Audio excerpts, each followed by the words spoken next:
سفری قبول کر لے۔ بسم اللہ الرحمن الرحیم۔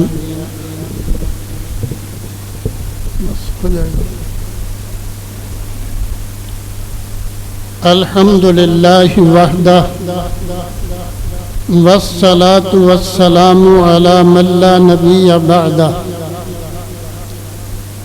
فقد قال اللہ سبحانہ وتعالی فأعوذ باللہ من الشیطان الرجیم بسم اللہ الرحمن الرحیم وهو الذي يقبل التوبة عن عباده ويعفو عن السيئات ويعلم ما تفعلون۔ وقال النبي صلى الله عليه وسلم كل بني آدم خطاء وخير الخطائين التوابون۔ وقال النبي صلى الله عليه وسلم التائب من الذنب كمن لا ذنب له، أو كما قال عليه الصلاة والسلام۔ صاحب العزة والاحترام، حضرات علماء کرام، معزز سامعین، بزرگوں اور دوستوں، مغرب کی نماز کے بعد سے آپ حضرات حضرت مولانا مفتی افتخار صاحب مدد اللہ العالی کی زبان مبارک سے سیرت کے عنوان پر بہت مفصل گفتگو سن چکے ہیں، اب مزید اس کی ضرورت نہیں ہے۔ اللہ تبارک و تعالی اپنے فضل سے مفتی صاحب کی عمر میں برکت عطا فرمائے، علم میں، عمل میں، زہد میں، تقوی میں، تعلق مع اللہ اور خشیت الہی میں، اور اپنی نسبت عطا فرما کر بہت عمدگی کے ساتھ اللہ تعالیٰ ان سے کام لیتا رہے۔ میں نے قرآن کریم کی آیت شریفہ اس وقت کے اعتبار سے ذکر کی ہے۔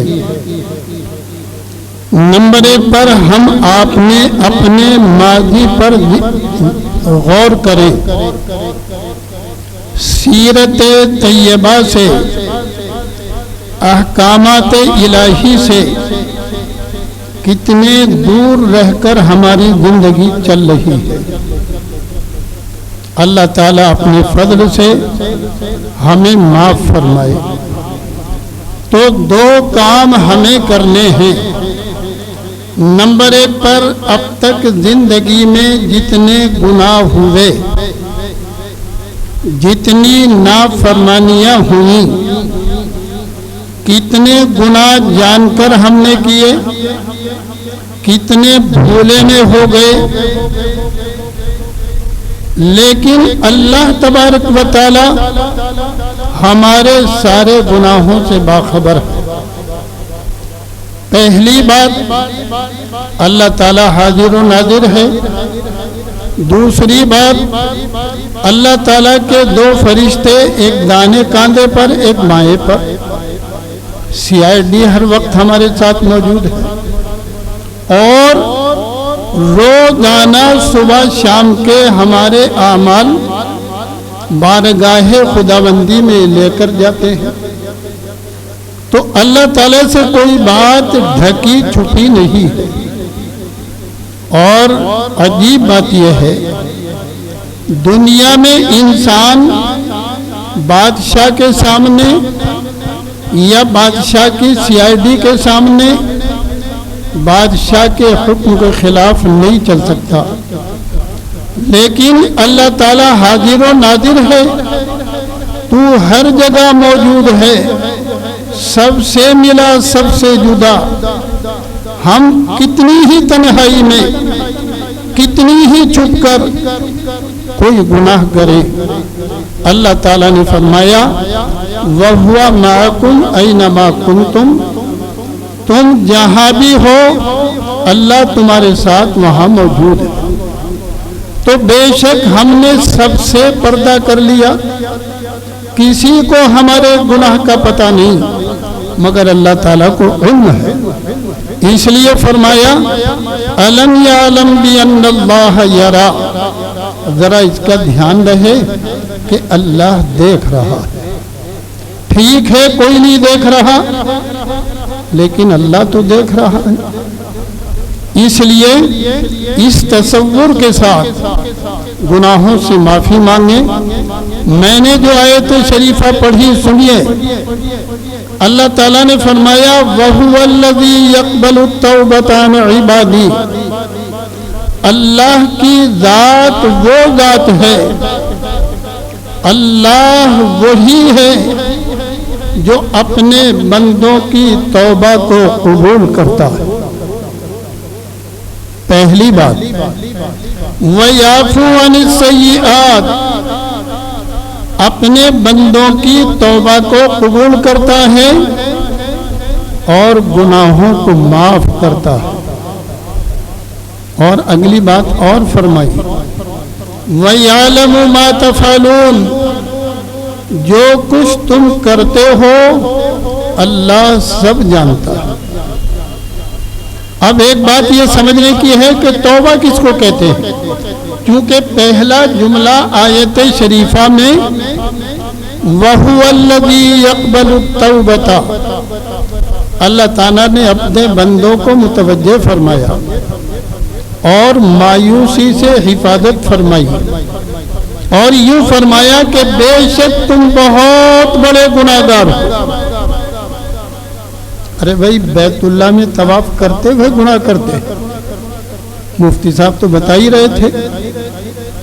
اب آپ اندازہ لگاؤ، حیرت کی بات ہے، بیت اللہ میں طواف کر رہا ہے اور گناہ کر رہا ہے، تو اللہ تعالیٰ سب بندوں کو متوجہ فرما کر یوں فرماتا ہے کہ سنو، اللہ کی ذات وہ ذات ہے جو اپنے بندوں کی توبہ کو قبول فرماتا ہے، مگر توبہ کس کو کہتے ہیں یہ سمجھ لیں۔ علامہ محمود آلوسی رحمۃ اللہ علیہ اپنی تفسیر عربی کی ان کی تفسیر ہے روح المعانی، اس میں یہ فرماتے ہیں کہ توبہ پائے جانے کے لیے 3 کام بندے کو کرنے ہیں۔ نمبر 1 پر الاول ان یقلع عن المعصیہ، پہلا کام کیا ہے؟ توبہ کرتے ہوئے یہ پختہ ارادہ ہو کہ جو گناہ بندہ کر رہا ہے اسے دور ہو جائے، یعنی اب یہ گناہ مجھے نہیں کرنا۔ جس گناہ میں بھی مبتلا ہے میں ان کا نام نہیں لیتا،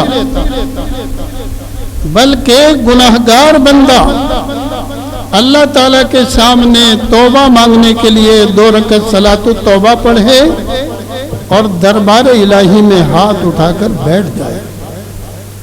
اللہ تعالیٰ علامہ محمود فرماتے ہیں کہ توبہ کے پائے جانے کے لیے پہلا کام ان یقلع عن المعصیہ، کہ جس برائی سے توبہ کر رہا ہے اس سے الگ ہو جائے۔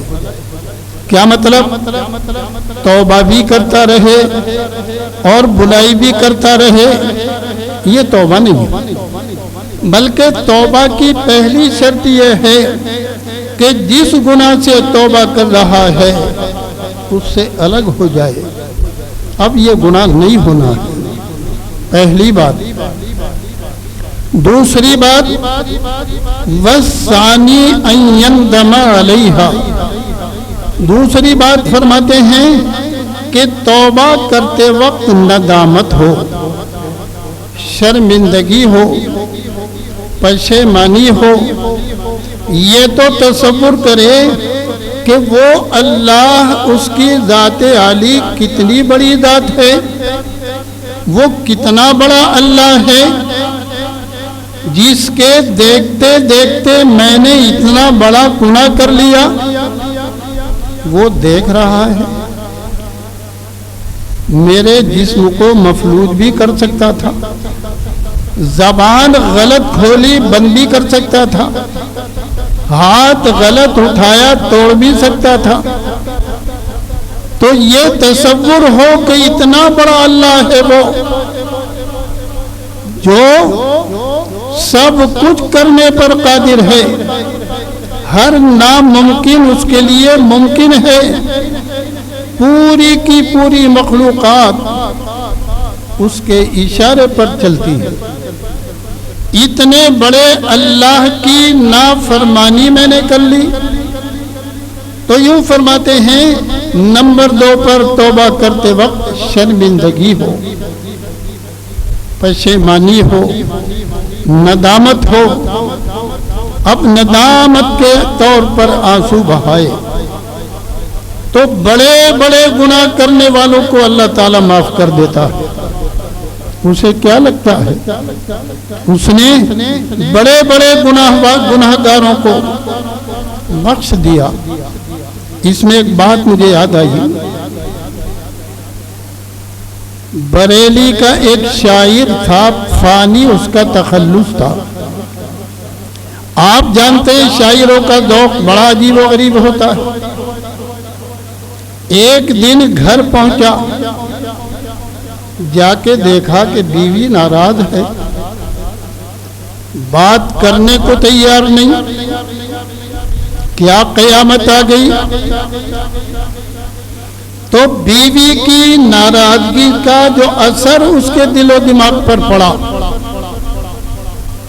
اور وہ گھر کا ہنسی خوشی کا ماحول ختم ہو گیا، تو اس نے ایک شعر پڑھا۔ فانی کہتا ہے، میں نے فانی ڈوبتی دیکھی ہے نبض کائنات۔ کیا مطلب؟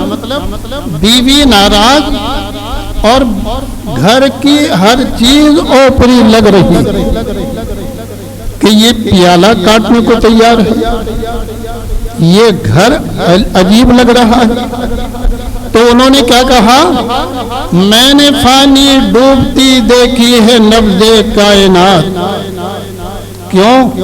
جب مزاج یار کچھ برہم نظر آیا مجھے۔ کیا کہتا ہے؟ جب مزاج یار کچھ برہم نظر آیا مجھے، یعنی بیوی کی ناراضگی کا اتنا اثر طبیعت پر ہے کہ ساری دنیا اوپری ہو گئی، روکھی پڑ گئی، پھیکی ہو گئی، گھر ختم ہو گیا۔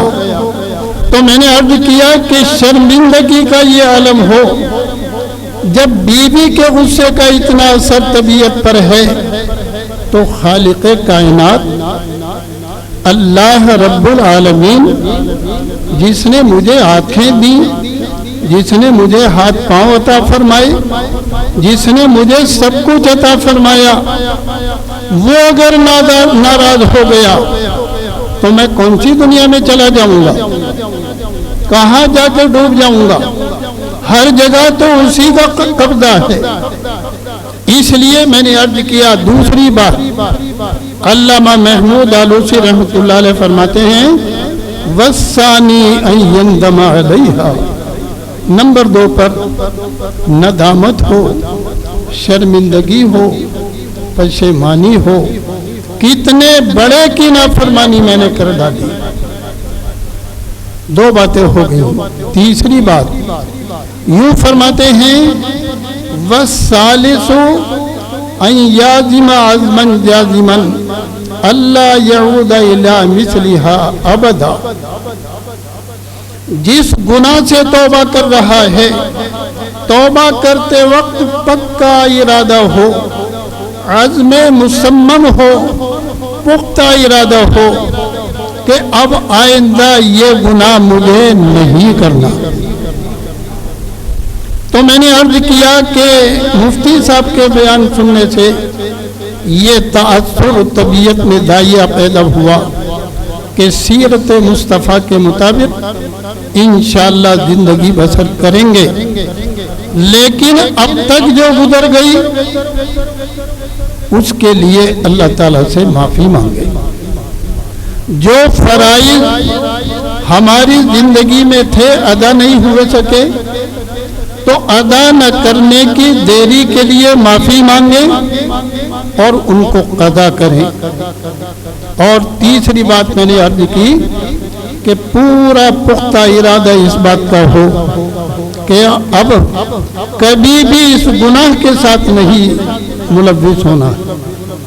اچھا، گناہوں کی فہرست دیکھیں تو ہر ایک کی زندگی میں بے حساب گناہ ہے، تو اللہ کی طرف متوجہ ہو کر سارے گناہوں سے یکسو ہو کر، رود ہو کر، بل بلا کر اللہ سے اپنے گناہوں کی معافی مانگے۔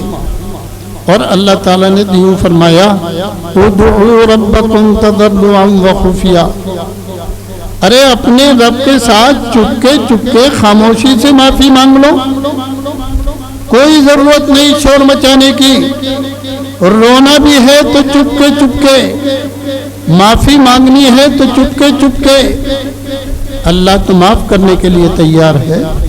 فَقُلْتُ اسْتَغْفِرُوا رَبَّكُمْ إِنَّهُ كَانَ غَفَّارًا، اللہ تعالیٰ نے متوجہ فرمایا غفارہ مبالغے کا صیغہ ہے۔ اللہ تعالیٰ فرماتا ہے کہ اگر تم بہت بڑے گناہگار ہو تو اللہ بھی بہت زیادہ معاف کرنے والا ہے۔ میں ایک مثال دے کر دعا شروع کرتا ہوں۔ بمبئی کی آبادی تقریباً 2 کروڑ ہے۔ 2 کروڑ لوگوں کی گندگی ساری سمندر میں پہنچتی ہے۔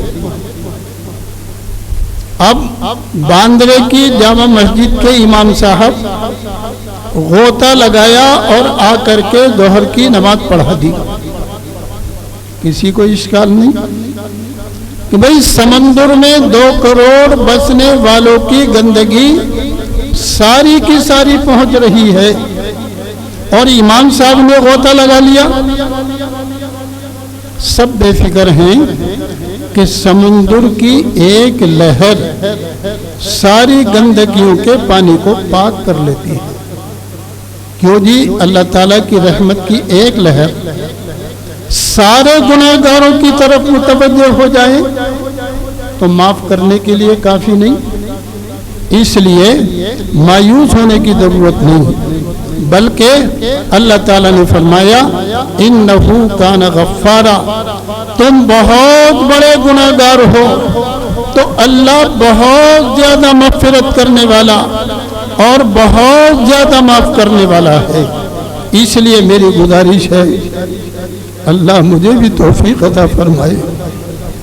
سب سے بڑا مجرم اور گناہگار تو میں ہوں، اور اللہ تعالی ہم سب کے گناہوں کو، ہماری اولاد کے گناہوں کو، ہماری عورتوں کی گناہوں کو اور پوری امت کے گناہوں کو معاف فرمائے، اور یہ طے کرے کہ جو کچھ سیرت پر ہم نے سنا ہے انشاءاللہ اپنی زندگی کو سیرت کے مطابق گزارنے کی کوشش کریں گے، سیرت کے سانچے میں ڈھل کر اپنی زندگی گزاریں گے۔ اللہ تعالی ہمیں قبول فرمائے۔ درود شریف پڑھ لیں۔ بسم اللہ الرحمن الرحیم، الحمد للہ رب العالمین، والصلاة والسلام على أشرف الأنبياء والمرسلين، ربنا آتنا في الدنيا حسنة وفي الآخرة حسنة وقنا عذاب النار، ربنا هب لنا من أزواجنا وذرياتنا قرة أعين واجعلنا للمتقين إماما، ربنا هب لنا من أزواجنا وذرياتنا قرة أعين واجعلنا للمتقين إماما، ربنا ظلمنا أنفسنا وَإِن لَّمْ تَغْفِرْ لَنَا وَتَرْحَمْنَا لَنَكُونَنَّ مِنَ الْخَاسِرِينَ رَبَّنَا اغْفِرْ لَنَا وَتُبْ عَلَيْنَا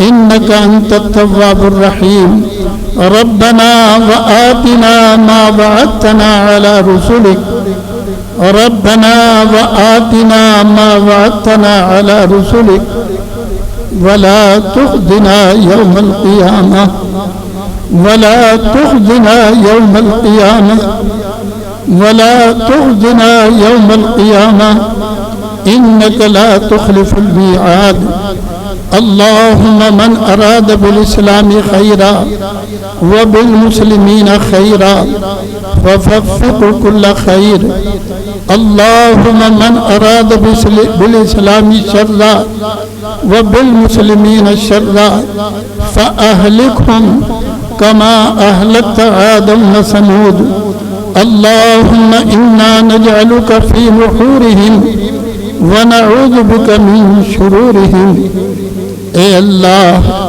ہمارے تمام گناہوں کو معاف فرما اے مولا بڑے مجرم ہیں گناہگار ہیں سیاہ کار ہیں ساری زندگی تیری نافرمانی میں گزر گئی دن تیری نافرمانی میں راتوں کی تاریکی میں تیری نافرمانی میں اے اللہ اپنی دریائے رحمت سے ہم پاپیوں کے ہم گناہگاروں کے سارے گناہوں کو آج تک کے معاف فرما ہم توبہ کرتے ہیں معافی مانگتے ہیں مغفرت طلب کرتے ہیں اے مولا دین کی مجلس کے اخیر میں تیرے گھر میں بیٹھ کر اے اللہ ہم اقرار کرتے ہیں اقراری مجرم ہیں ہم نے گناہ کرتے کرتے تجھ کو ناراض کر دیا گناہ کرتے کرتے اپنی قبروں کو عذاب سے بھر لیا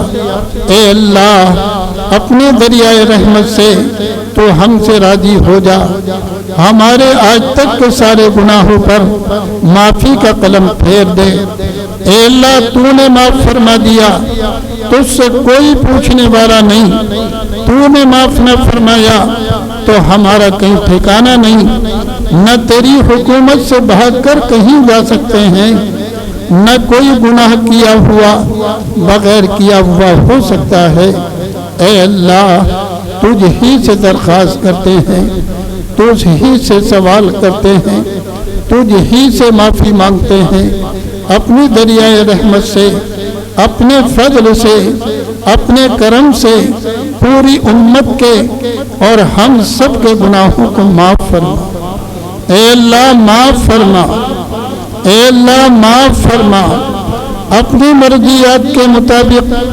زندگی گزارنے کی توفیق عطا فرما قرآن و سنت کے مطابق زندگی گزارنے کی توفیق عطا فرما اے اللہ ہمارے ایمان کی حفاظت فرما عزت و آبرو کی حفاظت فرما اے اللہ بیوی بچوں کی گھر بار کی حفاظت فرما کاروبار کی حفاظت فرما مساجد کی حفاظت فرما مدارس کی حفاظت فرما مکاتب کی حفاظت فرما مقابر کی حفاظت فرما اے اللہ اپنے دریائے رحمت سے پوری امت کی ہر طرح سے حفاظت فرما شش جہد سے حفاظت فرما باطل کی سازشوں سے باطل کی مکاریوں سے باطل کی دشمنیوں سے باطل کی شرارتوں سے اے اللہ ہم سب کی حفاظت فرما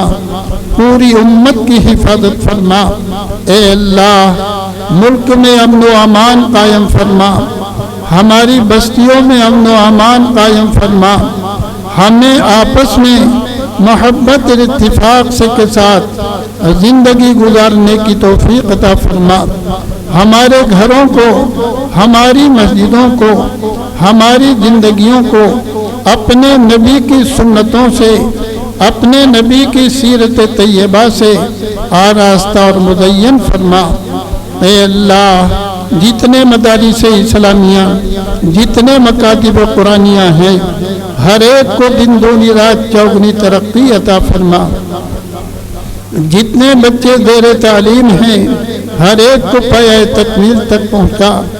اس بستی پر اپنی خصوصی رحمت نازل فرما، ہماری مسجدوں کو آباد فرما، مدرسوں کو آباد فرما، اعمال نبوت سے ہماری مسجدوں کو آباد فرما، ہماری بستیوں کو آباد فرما۔ ہم میں سے جتنے بیمار ہیں یا ہمارے متعلقین میں سے جتنے بیمار ہیں، ہر ایک کو شفاء کاملہ عطا فرما، صحت کلی عاجلہ دائمہ مستمرہ عطا فرما، ایمان پر خاتمہ بالخیر فرما، قبر کے عذاب سے ہم سب کی حفاظت فرما، قیامت کے ہولناک منظر میں عرش کا سایہ اور اپنے نبی کی شفاعت عطا فرما، اپنی رضا اور خوشنودی عطا فرما کر جنت الفردوس میں اعلیٰ مقام عطا فرما۔ محض اپنے فضل سے ہماری دعاؤں کو قبول فرما، حضرت رسول پاک صلی اللہ علیہ وسلم کے صدقے اور طفیل میں قبول فرما۔ ربنا تقبل منا انک انت السمیع العلیم برحمتک یا ارحم الراحمین۔